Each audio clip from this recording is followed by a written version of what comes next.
Nós vamos ficar juntos até às 9, qualquer coisa da matina, com as principais notícias nacionais e nacionais também, porque hoje ninguém está preocupado em olhar para qualquer outra coisa que não sejam os acontecimentos que nos afligem já há 8 dias hoje completos em função da greve dos caminhoneiros, já com vários desdobramentos imprevisíveis, aí não sabemos ao longo do dia de hoje como é que as coisas vão avançar. Um panorama geral, bom dia para todas as praças que compõem a nossa rede nacional. Não vou nem citar os nomes para acelerar um pouco o barquinho. Daqui a pouco temos Mônica Bergamo com uma informação importante da abertura do jornal. As praças todas informam que a situação mais grave, que é o desabastecimento de combustíveis, está se normalizando gradualmente. Caminhões estão saindo das centrais de distribuição, os depósitos, principalmente aqui em São Paulo, onde a situação ainda é mais aguda. Agora pela manhã, várias madrugadas, várias carretas saíram das bases da Shell, das bases da BR. Bom dia, Megali, bom dia, Júlia do Ailib, no Café com o Jornal, acompanhando também o noticiário. Bom dia para a Paula Valdez no Band News TV. Sintonize agora o Band News TV ou a TV Bandeirantes, você terá as imagens ao vivo aqui dos estúdios da Band News FM. Estou com o Barão e a Carla Bigato, bom dia também para vocês. Então, as carretas de combustíveis estão saindo escoltadas de vários centros de distribuição, principalmente na região sul e sudeste, onde a greve continua mais ativa, os bloqueios continuam mais ativos, embora bem menos significativos e expressivos do que foram ao longo das manifestações até agora. Havendo a normalização do funcionamento dos postos de combustíveis, com um incidente aqui, outro ali, muitos consumidores discutindo com postos, algumas cenas de depredação.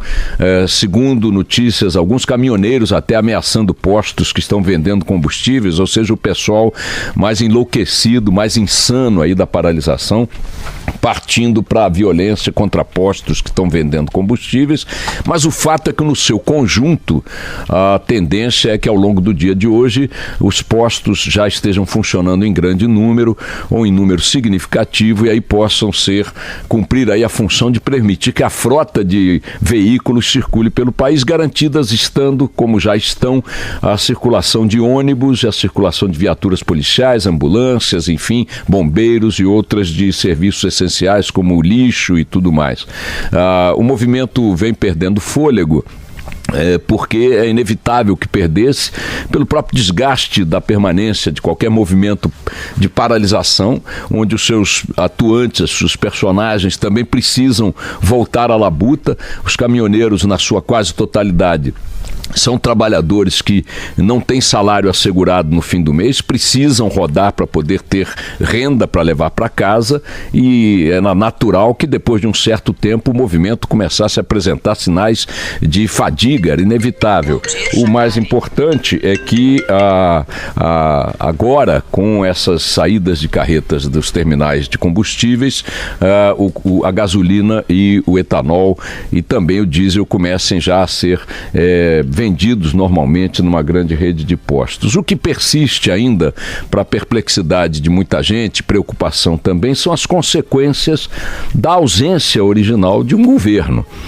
Tudo isso que nós estamos vivendo, minha gente, estamos vivendo porque as autoridades públicas, a começar pelo próprio presidente Temer e pelo núcleo duro do governo, composto pelo ministro das Minas e Energia, ao qual está subordinada a Petrobras, composto pelo ministro dos Transportes, ao qual está subordinada a estrutura de distribuição de produtos pelo país, ferrovias, estradas, portos e tudo mais, pelo ministro da Casa Civil, o senhor Padilha, a quem esteve subordinada a conversa inicial com os caminhoneiros. Eu soube ontem que as primeiras tentativas de conversa com o senhor Padilha em torno das consequências da ação da Petrobras aumentando impostos foi anterior a outubro. Nós temos registros documentais de que em outubro o senhor Padilha e sua equipe receberam um arrazoado de reivindicações dos caminhoneiros, das associações, dizendo que aquilo não ia dar em boa coisa, que os aumentos sucessivos, 54% de aumento do diesel em um ano, 25% de aumento desde janeiro, 10% apenas em maio, que aquilo ia dar bode, e eles jogaram aquele papel no lixo. preferiram continuar tocando a vidinha, o cotidiano deles, nas suas pautas prioritárias voltadas para o próprio umbigo. Quem vai ser candidato, quem não vai ser, com quem eu me componho, para quem que eu dou emenda parlamentar, como é que eu conquisto essa bancada, como é que eu compro aquela outra e tal. E assim foi. Outubro, novembro, dezembro, janeiro, fevereiro, março, abril. Em maio, uma semana antes, os caminhoneiros, os mesmos que já vinham procurando o governo, o Planalto, para tentar uma discussão em torno do problema, mandaram uma espécie de ultimátum, dizendo, olha, nós vamos parar semana que vem. O que fizeram? Nada. Então, o que nós estamos vivendo aí é a soma de um problema concreto, de uma categoria que foi atingida por uma majoração do seu insumo único para poder trabalhar de forma irrespirável. Essa majoração não lhes permite levar dinheiro para casa no fim do mês, mas é a soma desse problema concreto que pode ser resolvido com intervenções na própria política de preços, como acabaram sendo anunciados, e a soma disso com a ausência absoluta de um governo que funcione, de um governo que se coloque de maneira clara no comando das coisas do país. Nós não temos governo.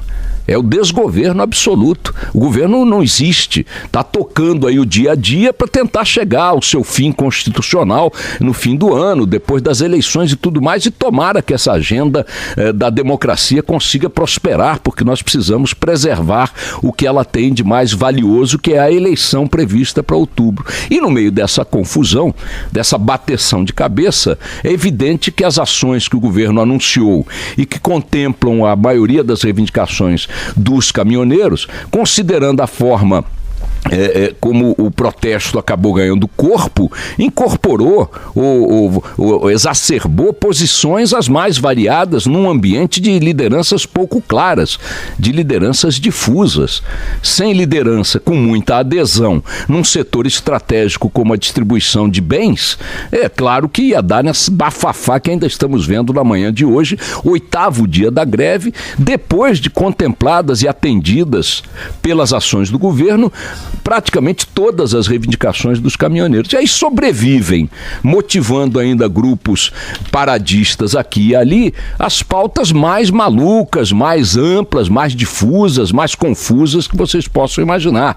Quer dizer, tem gente que só quer sair do bloqueio, caminhoneiro que só quer sair do bloqueio, instigado e apoiado por outros grupelhos, se houver intervenção militar. Tem gente que só quer sair se o Temer renunciar, tem gente que só quer sair se soltarem o Lula, tem gente que só quer sair se reduzirem além do diesel a gasolina e o álcool. Qual é a razão para essa paralisação de caminhoneiros se preocupar com o preço de gasolina e de álcool, que são combustíveis que eles não usam?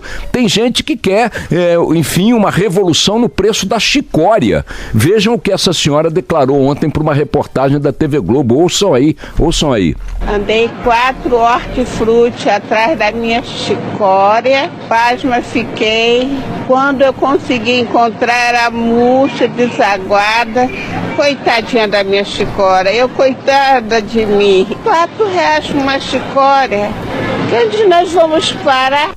Então é isso, entendeu? Pasma fiquei por causa da chicória. Onde é que nós vamos parar com a chicória a R$4? Nós estamos vivendo a crise da chicória, com um monte de maluco agora soltando rojão para querer o que quer. O que você quer? Eu quero que a minha mulher pare de comprar na farmácia da esquina, então para a estrada. Eu quero agora que o Temer vá embora, então para a estrada. Eu quero que solte o Lula, para a estrada. Eu quero intervenção militar, para a estrada. Eu quero a chicória mais barata, para a estrada. É evidente, e aí me dirijo aos caminhoneiros que ainda estão nesses bloqueios, é evidente que os senhores perderam o fio da meada. Eu entendo, e a Mônica vai falar daqui a pouco, que alguns estejam exigindo a concretização de atos anunciados pelo governo. Porque como governo não há, muita gente acha que a palavra do governo não vale nada. E eu não tiro razão dessas pessoas. Querem os atos publicados, os atos definidos. Gente que está mobilizada, pedindo intervenção militar, imaginando que está falando em nome, por exemplo, da candidatura de Jair Bolsonaro. Aí Jair Bolsonaro vai para a Folha de São Paulo e diz o seguinte, eu não estou a favor de intervenção militar, isso é um erro. Então quem está nos bloqueios, achando que é eleitor do Bolsonaro, achando que isso ajuda o Bolsonaro, vocês acham, seus gênios da espécie, que se houver uma intervenção militar o Bolsonaro vai ser presidente? ou vai ser ministro, muito provavelmente vão prender o Bolsonaro. Aliás, o Bolsonaro fez sua carreira na política brigando com a hierarquia militar durante muitos momentos de sua carreira, me lembro muito. Perguntem, pesquisem, vocês vão ver lá o Bolsonaro no início, era sistematicamente ameaçado de prisão pela estrutura hierárquica da organização militar, porque ele a confrontava, criticava abertamente. E, aliás, foi isso que fez a sua trajetória deslanchar na política. Então, quero fora Temer. Sim, vocês querem fora Temer o quê? Entra Rodrigo Maia? É melhor? Eu acho que é alhos por bugalhos. Então, é preciso centrar um pouco, baixar um pouco a adrenalina, você que ainda está nos bloqueios, e você se perguntar objetivamente qual é o sentido dessa permanência. Ainda que você ache que sua reivindicação da chicória mais barata faz todo o sentido, você não pode paralisar o país por causa do preço da chicória. E nem por outras coisas tão ilusórias quanto essas, ou tão absurdas, estapafúrdias quanto essa. O preço da chicória, a intervenção militar, o fora Lula, o solta Lula, o fora Temer, tudo isso está no mesmo balaio de demências que continuam dando combustível a uma paralisação que perdeu razão de ser. E hoje, me parece, ao longo do dia, boa parte disso tudo, das consequências, começarão a se normalizar. O resumo dessa história, a borra dessa história toda, me parece que é essa. O governo não existe, o governo não tem condições de governar o país, mas é o governo que temos e é o governo com o qual teremos que ficar até o fim do seu mandato constitucional ou do seu período constitucional. Ele assumiu a presidência no impeachment de Dilma para concluí-la no final deste ano com uma eleição em outubro. É isto que nós temos que preservar, é a eleição de outubro. Então, vamos ver hoje como é que as coisas caminham. Daqui a pouco vamos tentar ver se o deputado Jair Bolsonaro reitera esta crítica à paralisação que fez na Folha de São Paulo, aqui na Band News FM também. A Mônica Bergamo está conosco na linha com informações importantes. Mônica, bom dia. Bom dia, Boechat, bom dia a todos. Pois é, o governador de São Paulo, Márcio França, ele conversou ontem à noite por telefone com o presidente Michel Temer e ele vai está tocando agora uma nova negociação com os caminhoneiros que ainda estão bloqueando estradas aqui no estado de São Paulo. Ele conversou ao mesmo tempo com o Temer e com 10 lideranças que representam os motoristas aqui, as mesmas que estiveram com ele no final de semana para fazer uma negociação, e ele quis ouvir o que os caminhoneiros ainda querem, tá? O que eles dizem, Boechat? Eles querem, em primeiro lugar, que o governo federal publique imediatamente no Diário Oficial uma tabela com o preço mínimo do frete que vai ser cobrado por tipo de caminhão. O que eles dizem? O governo fez uma medida provisória, baixou uma medida dizendo que vai ter um frete mínimo, mas os cálculos foram... Quem ficou responsável por fazer os cálculos de quanto vai ser o frete por caminhão, porque você tem um caminhão maior, vai cobrar mais por quilômetro rodado, o caminhão menor vai ter um preço menor, mas a Agência Nacional de Transportes Terrestres é que faria esses cálculos. Eles estão achando que podem ser enrolados, Boechat, que isso pode demorar, depois que eles saírem das estradas, uma semana, 2, 3, de repente nem sequer sai, eles não confiam. Então eles tentam arrancar do governo nesse momento uma tabela concreta de preços do frete. Eles querem também que o desconto de 46 centavos no preço do diesel seja dado sobre o preço que estava antes da greve, lá atrás, há umas 2, 3 semanas, um preço mais baixo. Porque se for dado desconto sobre o preço mais alto do começo da greve, praticamente eles não teriam ganhos. Isso no pensamento deles, motoristas. Isso é o que eles dizem para o governador. E por último, eles querem que o governo edite uma medida perdoando todas as multas e pontos na carteira de quem foi penalizado enquanto estava fazendo esse movimento grevista. O governador conversou, portanto, com Michel Temer, deve conversar logo mais com o ministro da Fazenda, Eduardo Guardia, e está esperando que os caminhoneiros agora voltem para as estradas para falar com suas bases, porque há um problema aí, né, Boechat? São muitas lideranças, são lideranças pulverizadas e às vezes eles voltam para a base e muitas autoridades acompanham, já me falaram inclusive, se você acompanha o ao vivo deles no Facebook, chegam lá na base e todo mundo fala que eles são bobos, que eles estão acreditando nos políticos, que olha aí, tá vendo, não cumprem nada.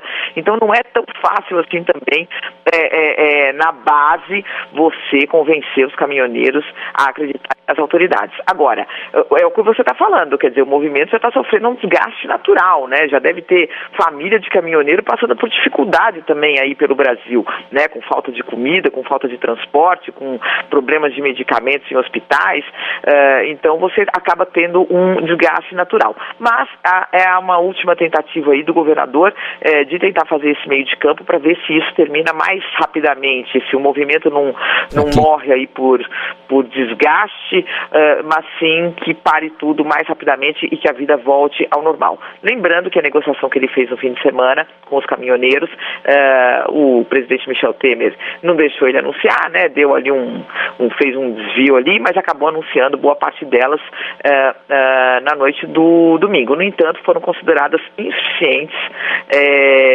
pelos motoristas que seguiram aí em grande parte nas estradas. Portanto, uma nova tentativa de negociação para tentar acabar mais rapidamente com esse movimento, o Boechat. Bom, isso a ação do governador Márcio França se dá em seu estado, São Paulo, que é o ponto central da crise ainda, não só pelo peso de sua economia, mas também pela adesão ainda resistente, significativa de caminhoneiros aos bloqueios.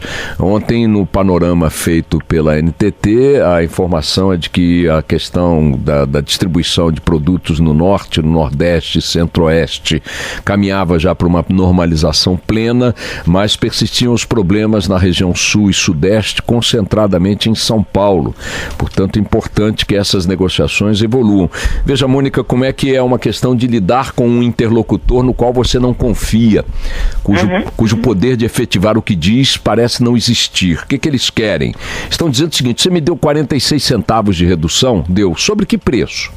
Se você me deu 46 centavos de redução sobre o preço cheio, depois que eu comecei o meu protesto, no dia que eu comecei o meu protesto, esse valor vai resultar em pouca coisa, em pouca redução efetiva. Você prometeu uma tabela de fretes. Cadê a tabela? Não tem tabela. Como é que eu sei se você vai me dar o que está me prometendo? Vejam, eles estão exigindo que o governo materialize as coisas formalmente, como exigiram a publicação da redução no Diário Oficial. Porque é uma percepção dos grevistas, chamem-nos por este termo geral, de que o interlocutor não é confiável. E eu não sei se dá para dizer para eles que é confiável. Eu também acho que tem uma margem de razoabilidade muito grande quando você olha para um governo que você procurou durante meses para discutir previamente esse assunto e que ficou cuidando de suas abobrinhas, ignorando a gravidade do problema e que agora quer ser levado a sério em 100%. Não dá, eu acho que tem. Agora, com conversa, com ações, edita aí a tabela de fretes, publica uma edição extraordinária, sei lá de que, manda essa turma da NTT se coçar, manda essa turma da ABIN se coçar, esses órgãos que existem para ficar também floreando cargos aí. Que deram, que informações levaram para a presidência, que informações estratégicas sobre quem é o comandante onde, quem é o líder onde, o que quer, o que estão defendendo. Virou um movimento chicória. Todo mundo querendo bom dia. E Boechat, eles têm uma sensação de que na hora que eles saírem das estradas, quer dizer, aí acaba a força, né, para exigir essas garantias finais, né? Então, agora, de que a coisa vai acontecer, não vai ficar só na lei genérica. Então que sejam feitas as ações que lidem com essa realidade. E que sejam feitas hoje, rápido, imediatamente, com os interlocutores possíveis. Porque o que não é possível é não saber quem é o interlocutor, ignorar que esses interlocutores no seu conjunto não confiam no governo e que, portanto, as medidas de gogó eles não aceitam, não estão aceitando, e deixar que o país volte à normalidade o quanto antes. É uma loucura, porque quanto mais persistir essa situação, pior para todo mundo. Mônica Bergamo volta a falar conosco a qualquer momento em edição extraordinária. Mônica, um abraço para você. Um beijo, tchau.